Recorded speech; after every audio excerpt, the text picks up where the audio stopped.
2023년 홍콩의 한 중학교 교실에서 누구도 예상하지 못한 한글혁명이 시작됐습니다. 시위와 검열 그리고 침묵의 시대를 지나 감정을 말하는 것이 위험한 일이 된 그 도시에서 말 대신 표정으로, 감정 대신 침묵으로 버텨야 했던 아이들이 한국어라는 낯선 언어로 마음을 말하기 시작한 겁니다. 그 누구도 관심 갖지 않았던 특별활동 시간, 단 10초짜리 수업 영상 하나가 전교생을 움직였고 단 10분의 수업이 한 도시의 침묵을 흔들었습니다. 아무도 예상하지 못했습니다. 감정이라는 단어조차 조심스럽게 다뤄지던 교실에서 한국어 존댓말이 감정을 가르치고 그 존댓말이 마음의 문을 열게 되리란 걸. 그 변화의 시작은 한 소녀의 노트 위에 적힌 한글 낙서 한 줄이었고 그 뒤엔 교무실을 흔든 감정은 죄가 아니다라는 문장이 있었죠. 그 모든 이야기를, 그 교실 안에 있었던 이야기를 지금부터 들려드리겠습니다. 이야기가 시작되기 전에 좋아요와 구독은 영상 제작에 많은 힘이 됩니다. 홍콩 섬 중심부에 위치한 성완 지역, 그곳엔 수십 년 역사를 지닌 한 공립중학교가 있었습니다. 빽빽한 고층 건물들 사이 회색빛 건물로 들어서면 늘 같은 종소리가 울렸고 학생들은 고개를 숙인 채 교실로 향했어요. 종이 울리자마자 교실 안은 갑작스레 정적에 휩싸였습니다. 바깥의 소음도 교실 안에선 들리지 않았고 아이들의 책장 넘기는 소리조차 사치처럼 느껴졌죠. 그날도 마찬가지였어요. 15살 소녀 아만다 렁은 말없이 자신의 자리에 앉아 있었습니다. 검은 머리를 단정하게 묶고 얇은 단가라 무늬의 교복을 입은 그녀는 창가 네 번째 줄에 앉아 조용히 공책을 꺼냈어요. 그러나 그녀의 공책은 국어나 수학 같은 과목으로 채워져 있지 않았습니다.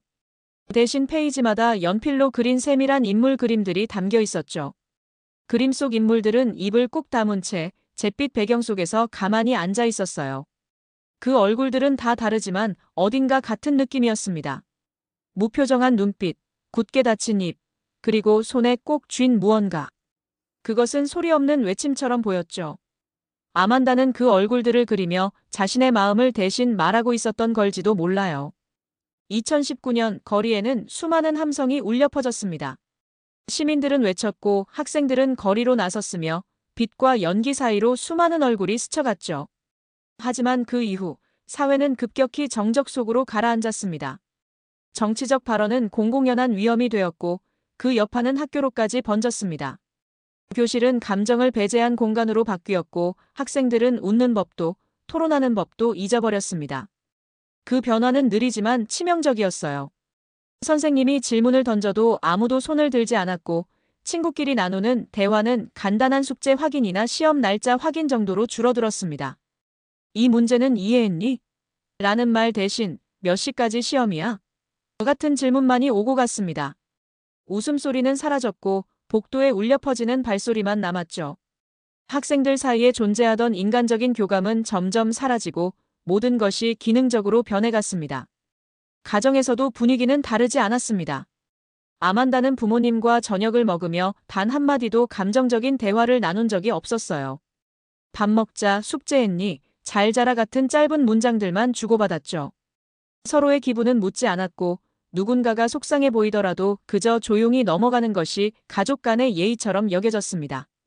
마음속에서 뭔가가 자꾸 웅크려지는 기분이었지만 아만다는 그것이 잘못됐다고 생각하지 않았습니다. 오히려 말하지 않는 것이 어른스러운 태도라고 믿었어요. 그러던 어느 날 교실 칠판 옆 게시판에 한 장의 안내문이 붙었습니다. 이번 주 특별활동 제2외국어 체험 한국어 수업. 처음엔 아무도 관심을 가지지 않았습니다. 외국어 수업은 이전에도 몇 번 있었지만 모두 형식적인 체험으로 끝났기 때문이었죠. 친구들끼리도 또 체험이래. 다 아는 거잖아라며 무심하게 넘겼습니다. 아만다 역시 게시판을 힐끔 보고는 지나쳤어요. 하지만 그날 특별활동 시간, 교실 문을 열고 들어온 사람은 그녀의 예상과는 전혀 달랐습니다. 안녕하세요. 저는 오늘 한국어를 소개하러 온 박서현입니다. 오늘은 존댓말과 감정 표현에 대해 배워볼 거예요. 처음 듣는 말투였지만 선생님의 목소리는 또렷하고 따뜻했어요. 아이들은 조금씩 집중하기 시작했고 그때 교실 스피커에서 짧은 멜로디가 흘러나왔습니다. 괜찮아요, 사랑해요, 고마워요. 그 세 단어는 음악처럼 반복되며 귀에 남았고 아이들은 낯선 언어임에도 이상하게 귀를 기울였죠. 아만다는 무의식적으로 고개를 들었어요. 노랫말이 반복될수록 이상하게 가슴이 뻐근했고 무언가 오래된 감정이 깨어나는 듯한 기분이 들었습니다. 눈앞에 있던 그림 속 인물의 표정이 갑자기 달라 보였어요. 이전보다 조금 더 부드러워졌고 어딘가 희망이 담긴 느낌이었죠. 수업이 끝난 뒤에도 그 멜로디는 아만다의 머릿속을 떠나지 않았습니다. 집으로 돌아오는 지하철 안에서도 밤에 잠자리에 들기 전에도 그 말들이 계속 맴돌았어요. 그녀는 휴대폰 메모장에 조용히 단어 하나를 적었습니다. 사랑해요. 그 단어가 무엇을 의미하는지 완전히 이해하지 못했지만 어쩐지 마음이 따뜻해졌어요. 그것은 그녀가 태어나 처음으로 자기 자신에게 전한 감정의 말이었습니다. 그 순간 아만다는 처음으로 깨달았습니다. 말이 감정을 전하는 도구가 아니라 감정 그 자체일 수 있다는 사실을요. 아만다는 그날 밤 책상 위에 공책을 펼쳐두고 연필을 들었어요. 그리고 처음으로 그림 대신 글자를 써내려가기 시작했죠. 기역, 니은, 디귿, 미음, 시옷. 낯선 모양의 자음과 모음을 조심스럽게 따라 쓰며 그 아래 사랑해요를 써보았습니다. 눈으로 읽고 손으로 적으며 그 발음을 입안에서 조용히 되뇌었어요. 그 말은 입 밖으로 꺼내지는 않았지만 이미 마음 한가운데에 울리고 있었죠. 다음 날 학교에 가서도 그 단어는 머릿속에서 떠나지 않았습니다. 복도에서 친구와 마주쳤을 때 아만다는 왠지 모르게 안녕이라는 말 대신 사랑해요를 떠올렸어요. 물론 말로 하진 않았습니다. 그런 말은 여전히 어색하고 무모해 보였거든요. 하지만 그 말은 이미 그녀의 내면을 조용히 바꾸고 있었어요. 수업 시간 중간 쉬는 시간, 평소에 말을 거의 하지 않던 반 친구가 다가와 쪽지를 하나 건넸습니다. 아만다는 놀란 표정으로 쪽지를 펼쳤고 거기엔 삐뚤삐뚤한 글씨로 이렇게 적혀 있었어요. 괜찮아요? 그 문장을 보는 순간 아만다는 숨이 잠시 멎는 것 같았어요. 그건 단순한 안부 인사를 넘어 누군가 자신을 진심으로 바라보고 있다는 느낌을 주는 말이었죠. 그날 이후 아이들은 점점 자신들만의 방식으로 한글을 배우기 시작했습니다.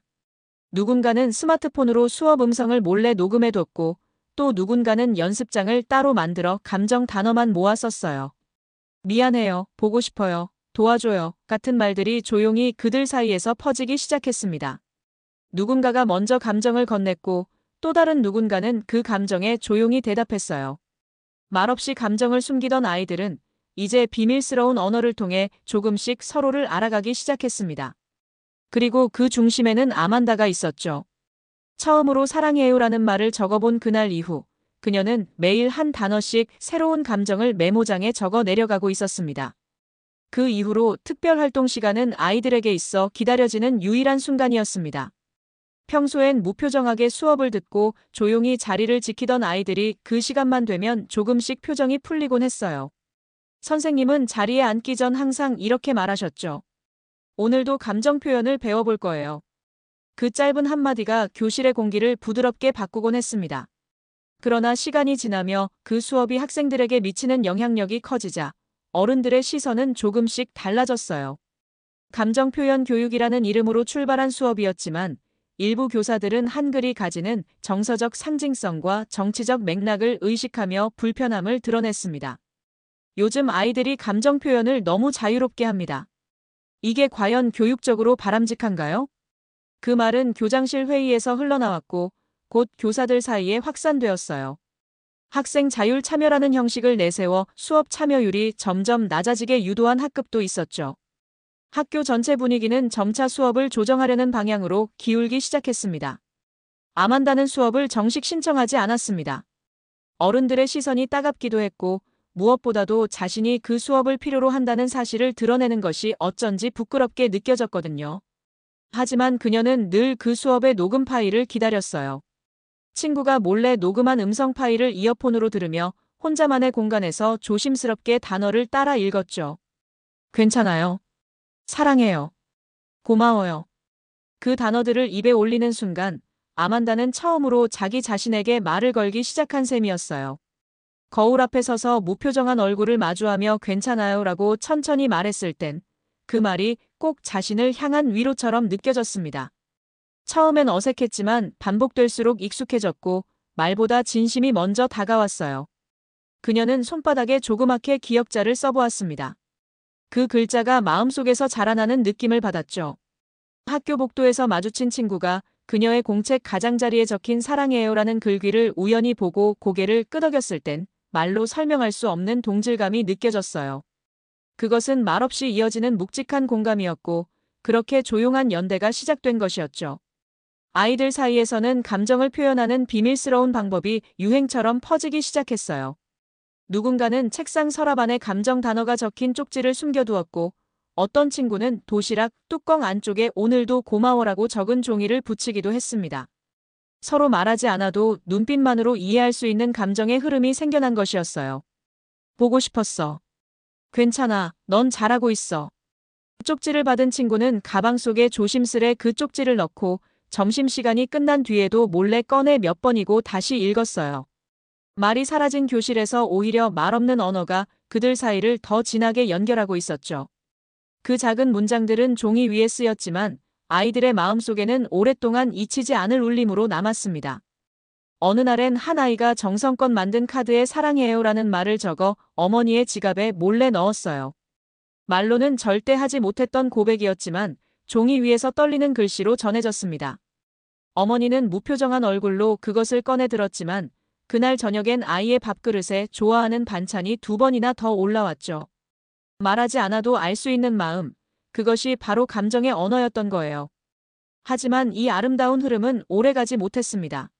학부모 커뮤니티에서 한국어 수업이 특정 정서를 유도한다는 우려가 제기되었고, 곧 학교 측은 사태를 진정시키기 위해 수업을 일시 중단하기로 했습니다. 교육과정 외 활동으로 간주하여 조정이 필요합니다. 그 한 줄의 공지문이 복도에 붙자 아이들은 말없이 그 앞에 모였어요. 서로 아무 말도 하지 않았지만 그 정적 안에는 커다란 실망과 당혹감이 섞여 있었죠. 이제 막 감정을 말하는 법을 배우고 있던 순간이었기에 그 문은 너무 갑작스럽게 닫힌 셈이었어요. 다음 날 아만다는 조용히 교실에 들어와 칠판 앞에 섰습니다. 모두가 자리를 비운 점심시간이었죠. 그녀는 분필 하나를 들고 아주 작고 또박또박한 글씨로 한 문장을 남겼어요. 괜찮아요. 우리는 계속 배울 거예요.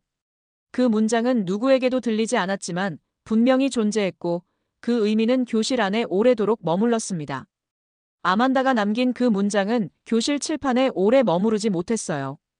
청소 시간에 바로 지워졌고 아무도 그것에 대해 이야기하지 않았습니다. 하지만 이상하게도 아이들은 모두 그 문장을 기억하고 있었죠. 다음 날 복도 끝, 여자 화장실 거울 뒤에 작은 종이 쪽지가 붙어 있었습니다. 괜찮아요. 당신은 혼자가 아니에요. 누가 붙였는지는 알 수 없었지만 아이들은 그 쪽지를 보며 조용히 미소 지었어요. 이내 다른 화장실 거울, 교실 뒷문, 급식 소식판 회수대 근처에도 비슷한 쪽지들이 하나둘 붙기 시작했습니다. 보고 싶었어요. 사랑해요. 수고했어요. 누군가는 그 글씨체만 보고 친구를 짐작했지만 일부러 말하지 않았습니다. 그것은 누가 했느냐보다 그 말을 하고 싶었던 마음이 중요했으니까요. 이 작은 행위는 다시 아이들의 마음속 감정을 살금살금 끌어올리고 있었어요. 이제 학생들은 수업이 없어도 스스로 배워가기 시작했습니다. 쉬는 시간마다 휴대폰으로 한글 자음을 반복 재생하고 각자 손글씨로 문장을 써보며 서로 맞춤법을 확인했어요. 영어 수업 시간 몰래 교과서 뒷면에 연습장을 끼워 넣고 오늘 기분 어땠어요? 같은 문장을 만들어 보기도 했죠. 그중엔 당신 덕분이에요라는 문장을 자주 쓰는 아이가 있었어요. 이름도 알지 못한 채 오가는 짧은 문장이지만 그것만으로도 충분했습니다. 서로의 존재를 알아보고 있다는 느낌만으로도 위로가 되었거든요. 하지만 점점 아이들의 행동이 선을 넘는다고 판단한 교감 선생님은 학부모들의 민원을 우려해 결국 한국어 수업 전면 폐지 방침을 공식화합니다. 앞으로 본교에서는 감정 표현 중심의 외국어 수업은 운영하지 않겠습니다. 그 공지가 내려진 날 교실 안은 다시 적막에 잠겼어요. 복도에서 쪽지를 보던 손길도 멈췄고 웃음소리도 사라졌습니다. 그 침묵 속에서 아이들의 눈빛은 무언가를 포기하는 듯 보였지만 그날 오후 아만다가 조용히 친구들을 불러 모았습니다. 그리고 작은 종이 한 장에 단어 하나를 적어 나누었어요. 감정은 죄가 아니다. 그 문장을 받은 아이들은 눈빛을 마주했고 누구랄 것도 없이 고개를 끄덕였습니다. 다음 학교 행사 문화제에서 그 문장을 교실벽에 전시하기로 결심한 건 그 직후였습니다. 그건 작은 반항이었고 소박한 선언이었습니다. 그리고 무엇보다도 자신들을 지키기 위한 약속이었죠. 문화제 준비는 마치 비밀 작전처럼 시작되었습니다. 아이들은 정식 프로그램에 포함되지 않은 채 교실 환경 꾸미기라는 활동을 명분 삼아 자신들의 문장을 벽에 붙이기로 했어요. 그것은 단지 장식이 아니었습니다. 그들의 말은 오랜 침묵을 깨고 나오는 마음의 고백이었고 누구에게 보여주기 위한 것이 아닌 서로에게 전하는 작은 선언이었죠. 아만다는 밤늦게까지 책상 앞에 앉아 있었습니다. 펜을 잡은 채 어떤 단어를 쓸지 깊은 고민에 빠졌어요. 처음에는 고마워요를 생각했지만 그것만으로는 부족하다는 느낌이 들었죠. 그녀는 종이를 여러 장 찢고 다시 쓰기를 반복했습니다. 그러다 문득 마음속 깊은 곳에서 하나의 문장이 떠올랐습니다. 그것은 짧지만 묵직했어요. 감정은 죄가 아니다. 그녀는 그 문장을 또박또박 써내려갔습니다. 글씨는 조금 흔들렸지만 마음은 단단했어요. 그날 밤 그녀는 처음으로 스스로에게 물었습니다. 나는 왜 감정을 말하는 걸 두려워했을까?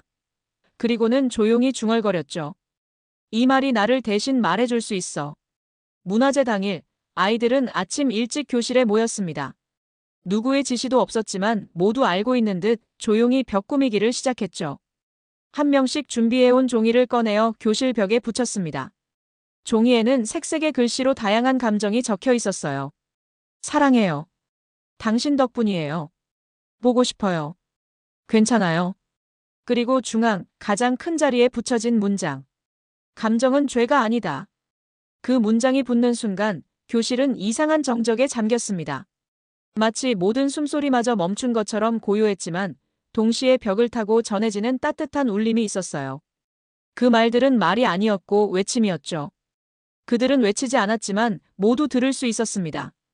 이곳에 모인 아이들의 진심을요. 몇몇 친구는 몰래 눈물을 훔쳤고 어떤 아이는 종이 앞에 멈춰서서 오래도록 바라봤어요. 말로 하지 않아도 충분했습니다. 그들은 처음으로 자신의 감정을 말하는 방식으로 세상에 내보였던 겁니다. 하지만 이 조용한 혁명은 곧 교사들의 주목을 받았습니다. 처음 교실을 방문한 선생님은 아이들의 작품을 보며 놀란 표정을 지었고 누군가는 급히 사진을 찍어 교감 선생님에게 보고했어요. 학생들이 교실에 이런 메시지를 붙였는데요. 조금 직접적인 것 같습니다. 얼마 지나지 않아 교감 선생님이 교실 문을 열고 들어섰습니다. 교실을 둘러본 그는 말없이 벽에 붙은 종이들을 하나하나 읽어내려갔어요. 아이들은 그가 어떤 반응을 보일지 숨을 죽인 채 기다렸습니다. 그는 결국 중앙에 붙은 감정은 죄가 아니다라는 문장 앞에 멈춰 섰어요. 긴 정적 끝에 조용히 입을 열었습니다. 철거하진 않겠습니다. 하지만 이런 방식은 곤란합니다. 행정 처리가 필요할 수 있습니다. 그 말은 벽에 적힌 글보다 훨씬 무거웠습니다. 아이들은 아무 말도 하지 않았지만 마음속 깊은 곳에서 뭔가가 무너져 내리는 듯한 기분을 느꼈죠. 그들은 단지 마음을 말하고 싶었을 뿐이었어요.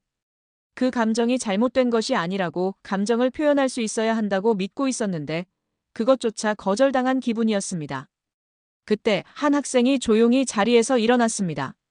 작은 체구의 소녀였고 떨리는 손으로 준비해온 쪽지를 꺼내 교감 선생님 앞에 내밀었어요.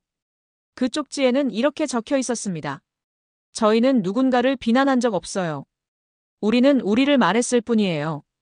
교감은 그 말을 듣고 한동안 말을 잇지 못했습니다. 복잡한 표정으로 학생들을 바라보다 조용히 교실을 나섰어요.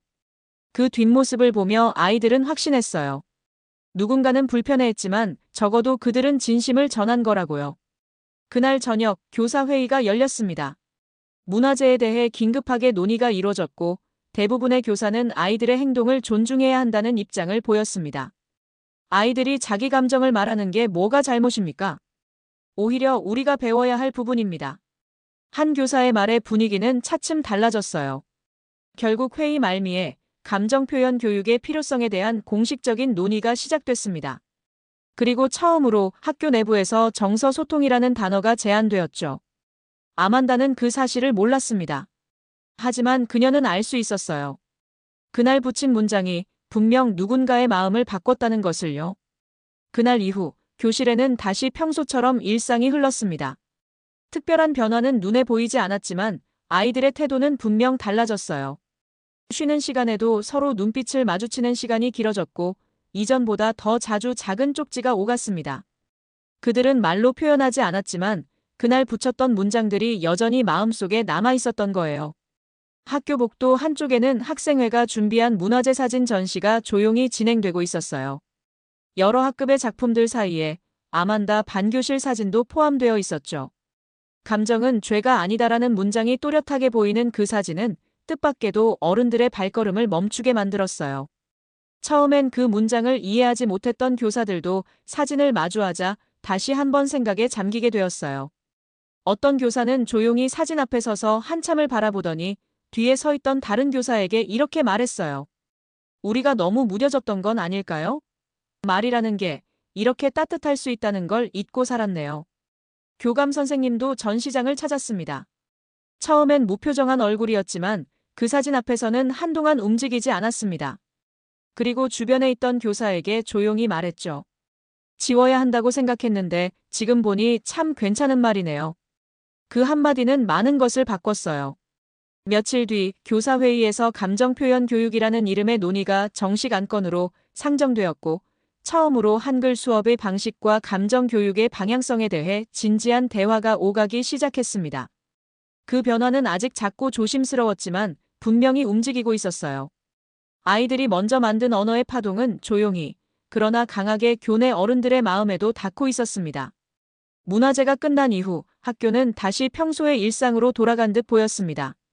하지만 조용한 교실 풍경 속에서도 무언가가 조금씩 달라졌다는 사실은 누구나 느낄 수 있었어요. 아이들의 눈빛에는 이전보다 여유가 생겼고 쉬는 시간마다 서로를 바라보는 시선에는 따뜻함이 배어 있었죠. 그 변화는 아주 작고 사소한 것에서 시작되었습니다. 복도를 걷던 한 학생이 실수로 교과서를 떨어뜨렸을 때 예전 같으면 그냥 지나쳤을 친구가 조용히 주워주며 작은 쪽지를 건넸습니다. 거기엔 이렇게 적혀 있었어요. 괜찮아요. 저도 그런 날 있었어요. 그 짧은 문장은 평범한 친절 이상이었죠. 그것은 한 아이가 자신의 감정을 표현하고 타인의 감정을 읽어주는 새로운 언어의 방식이었어요. 수업 중간 교실 뒤편에서 조용히 주고받는 쪽지를 발견한 국어 교사는 처음엔 걱정스러운 눈빛으로 아이들을 바라보았어요. 그러나 쪽지에 적힌 내용을 보고는 말없이 고개를 끄덕였습니다. 힘들었지? 난 내 편이야. 그 문장을 본 순간 그는 자신의 교사 시절을 떠올렸죠. 말보다 마음이 먼저였던 시절을요. 교무실에서는 조심스럽지만 의미 있는 변화가 이어지고 있었어요. 문화재 사진이 복도에 전시되자 그 앞에서 걸음을 멈추는 교사들이 하나둘 생겼습니다. 중앙에 걸린 감정은 죄가 아니다라는 문장을 본 교감 선생님은 처음엔 말없이 바라보다가 조용히 속삭이듯 말했어요. 우리가 먼저 아이들의 마음을 닫게 만들었던 건 아닐까요? 그의 말에 국어 교사는 고개를 끄덕이며 대답했죠. 지금이라도 괜찮아요. 지금부터 다시 열면 되니까요. 며칠 뒤 열린 교사회의에서는 한글 수업의 부활이 아닌 정서소통교육이라는 새로운 이름으로 감정표현 수업을 공식 프로그램에 포함하는 안건이 논의되기 시작했습니다. 회의실 한켠에서는 이런 말도 나왔어요. 우리가 아이들에게 해줄 수 있는 가장 큰 교육은 그들 자신의 감정을 알아차리고 말할 수 있도록 도와주는 일 아닐까요? 모두가 고개를 끄덕였습니다. 이건 단순한 외국어 수업이 아니었어요. 그것은 자신을 이해하고 타인과 연결되는 통로였죠. 그리고 일주일 뒤 학교 게시판에 새로운 공지문이 붙었습니다. 정서소통 기반 한글 수업, 정식 교육과정에 편성됩니다. 그 문장을 본 아이들의 반응은 조용했지만 분명했어요. 아만다는 복도에서 그 공지문을 바라보며 긴 숨을 들이켰습니다. 가슴 한편에서 뭔가가 천천히 녹아내리는 듯한 기분이었어요. 친구들과 눈빛을 주고받는 순간 말은 없었지만 모두가 같은 마음임을 느꼈습니다. 첫 수업이 다시 시작된 날 교실은 오랜만에 정막에 잠겼습니다. 선생님은 칠판에 단어 하나를 또박또박 적었어요. 마음. 그리고 아이들을 바라보며 조용히 말했습니다. 오늘은 내 마음을 말하는 법을 연습해 볼 거예요. 그 말에 교실은 더 조용해졌습니다. 하지만 그 침묵은 긴장감이 아닌 기대였어요. 아만다가 손을 들었습니다. 그리고 잠시 머뭇거리다 이렇게 말했죠. 저는 누군가에게 처음으로 사랑해요를 말한 날이 기억나요. 그리고 그날 이후로 혼자라는 생각이 줄어들었어요. 그 말을 듣고 고개를 숙인 아이도 있었고 눈시울이 붉어진 친구도 있었어요. 선생님은 아무 말 없이 고개를 끄덕였고 아이들은 한 명씩 자신만의 문장을 꺼내기 시작했습니다. 나는 보고 싶었어요라는 말을 처음 썼을 때 누군가와 정말 연결된 것 같았어요. 괜찮아요는 사실 나한테 해주고 싶은 말이었어요. 그날 수업이 끝나고 복도를 나오는 길에 지니가 아만다에게 다가와 조용히 종이 한 장을 건넸습니다. 거기엔 이렇게 적혀 있었어요. 그날 너희가 우리 집에 와줘서 고마웠어. 말은 못했지만 난 그날부터 괜찮아졌어. 그 문장을 본 순간 아만다는 웃으며 대답했어요. 괜찮아요. 나도 그날 덕분에 용기 냈거든요. 학교뿐만 아니라 바깥에서도 작은 변화들이 감지되기 시작했습니다. 지역 신문 한 켠에 짧은 기사 하나가 실렸어요. 홍콩 중학교 감정표현 중심 한글 수업 정식 도입 아이들이 먼저 말하기 시작했습니다. 그 기사를 본 학부모들 사이에서도 화제가 되었습니다. 어떤 이는 걱정했고 어떤 이는 응원했지만 모두가 아이들의 진심이 담긴 말들 앞에서 더 이상 침묵할 수 없었어요. 한 어머니는 저녁 식탁에서 아이에게 조심스레 물었습니다. 너는 요즘 어떤 말이 가장 좋아? 아이는 망설이다가 한마디를 꺼냈습니다. 그냥 사랑해요. 그리고는 수줍게 웃었어요. 그날 밤 아만다는 일기장을 펼쳤습니다. 그리고 조용히 마지막 문장을 적었어요.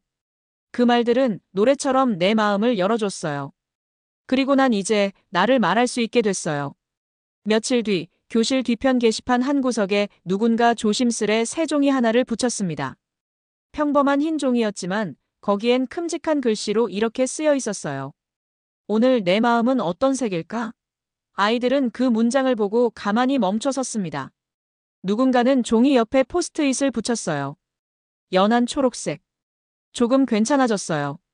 또 어떤 이는 노란색. 누군가 칭찬해줘서 기뻤어요. 라고 적었죠. 그날 이후 게시판은 매일 다른 색으로 채워졌습니다. 이름 없는 쪽지들이 서로의 감정을 이야기했고 교실은 어느새 작은 정서 도서관이 되어갔습니다. 누군가는 매일 첫 시간마다 그 게시판 앞에 서서 친구들의 감정을 읽는 것을 습관처럼 삼았어요. 무슨 말을 하진 않았지만 그 이해의 눈빛은 서로에게 가장 필요한 언어였어요. 이 흐름은 다른 반으로도 퍼지기 시작했습니다. 1학년 어느 반에서도 한글로 적힌 쪽지가 창문에 붙기 시작했고 고학년 교실에서도 아이들 사이에 감정 단어를 공유하는 작은 움직임이 이어졌죠. 그것은 명확한 교육 프로그램이 아니었어요.